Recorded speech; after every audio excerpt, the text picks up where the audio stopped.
Assalamualaikum warahmatullahi wabarakatuh. Alhamdulillahi wa kafa. Wassalatu wassalamu ala sayyidina Mustafa wa ala alihi ahli siddiqi wal wafa amma ba'd. Saudara-saudaraku yang kucintai karena Allah Subhanahu wa taala, mengubah musibah menjadi berkah. Orang yang cerdas mengubah cobaan dan musibah menjadi peluang. Sedang orang yang bodoh justru membuat satu cobaan menjadi dua. Ayat Al-Qurni. Saudara-saudaraku, ketika mendapat musibah atau cobaan, tidak sedikit orang yang hanya meratapinya tanpa berupaya untuk bangkit. Mengutip ungkapan Syekh Ayat Al-Qurni tadi, jika kita meratapi musibah dan cobaan terlalu lama, itu sama saja kita sedang membuat satu cobaan menjadi dua atau bahkan lebih. Dengan menyalahkan orang lain ketika kita mendapat musibah, itu sama saja kita membuat satu musibah menjadi dua. Dengan menyalahkan Allah, itu karena kita membuat satu cobaan menjadi banyak. Tidak. Orang cerdas, apalagi orang mukmin, tidak begitu. Mukmin yang cerdas harus bisa mengubah cobaan dan musibah menjadi berkah, menjadi peluang untuk mencapai sesuatu yang lebih baik. Saudara-saudaraku, memang tidak semua orang memiliki kemampuan untuk mengubah cobaan atau musibah yang dihadapinya menjadi peluang yang mendatangkan keuntungan materi maupun non-materi, apalagi mengubahnya dengan cepat. Seringkali dibutuhkan waktu yang cukup lama untuk mengubah cobaan menjadi peluang. Mungkin kita termasuk orang yang belum bisa melakukan itu. Jika demikian, ada baiknya kalau kemudian kita belajar dari pengalaman orang lain yang terbukti telah mampu mengubah musibah dan cobaan yang mereka alami menjadi berkah dan peluang yang mendatangkan kebaikan. Saudara-saudaraku, konon Ayat Al-Qurni sendiri menulis 100 halaman pertama dari buku La Tahzannya di dalam masa tahanan. Dalam perjalanan dakwanya, ia pernah ditangkap usai menyampaikan sejumlah kuliah umum terkait dengan perang Kuwait. Ia kemudian dibebaskan dari kurungan penjara, tetapi dilarang untuk beraktivitas. Kolom khususnya yang dimuat 1 pekan sekali pada surat kabar Al-Muslimun pada waktu itu pun dilarang oleh penguasa kerajaan Arab Saudi.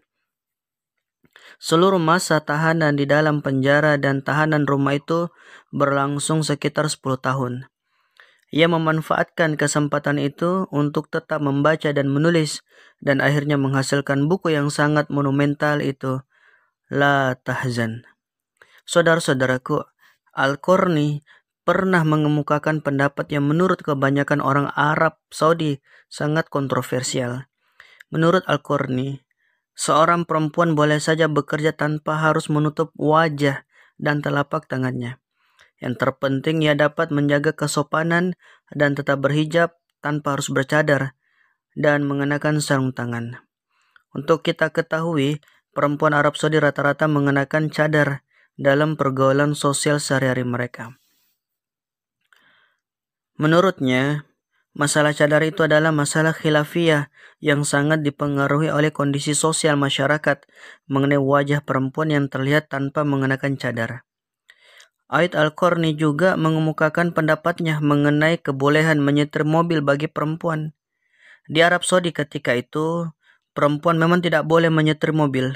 Akibat pendapatnya yang dinilai kontroversial itu, ia mendapat tuduhan macam-macam dari pihak-pihak yang tidak sependapat. Ia pun memutuskan untuk mundur sementara dari dunia dakwah dan media. Terkait keputusan itu, ia menulis kata-kata yang menunjukkan betapa kadang-kadang posisi seorang yang berupaya bersikap moderat itu begitu terjepit dan sangat sulit. Kata beliau, saya menghadapi tuduhan bermacam-macam. Kaum modernis menganggap saya khawarij, sementara kelompok takrifi atau yang mudah mengkafirkan orang lain menganggap saya kepanjangan lidah dan tangan penguasa, sementara sebagian politisi masih bersikap mengambang terhadap orang-orang seperti saya. Namun, masa undur diri dari dunia dakwah dan publik itu tidak berlangsung lama. Kurang dari 1 tahun, ia memutuskan untuk kembali ke dunia dakwah. Itulah dunianya dan jalan hidupnya. Hal itu antara lain berkat dukungan kuat dari orang-orang terdekatnya, termasuk dari Pangeran Salman bin Abdul Aziz yang sekarang menjadi Raja Arab Saudi. Saudara-saudaraku, meski penulisnya mendapat banyak celaan, cercaan, dan cobaan, bukunya yang berjudul La Tahzan itu terjual lebih dari 1,5 juta eksemplar di Arab Saudi saja dalam waktu yang tidak lama. Buku itu sudah diterjemahkan ke dalam 30 bahasa dunia. Di Indonesia dan Malaysia, buku La Tahzan sempat pula menjadi bestseller untuk waktu yang cukup lama. Situs berita Arab Saudi Akhbar 20 pada edisi 1 Februari 2013 bahkan menyebutkan bahwa total penjualan buku La Tahzan di seluruh dunia sampai dengan saat itu mencapai 10 juta eksemplar. Saudara-saudaraku, mungkin untuk sementara ini yang bisa saya sampaikan atau berbagi terkait masalah ubah musibah menjadi berkah. Insya Allah pada video berikutnya nanti kita akan bahas tentang pengalaman orang-orang yang sudah melewati masa-masa sulitnya. Dengan masa-masa sulit itu beliau mampu melewatinya dan mampu menjadikan peluang untuk menjadi berkah dalam hidupnya. Mungkin hanya yang saya sampaikan. Saya akhiri.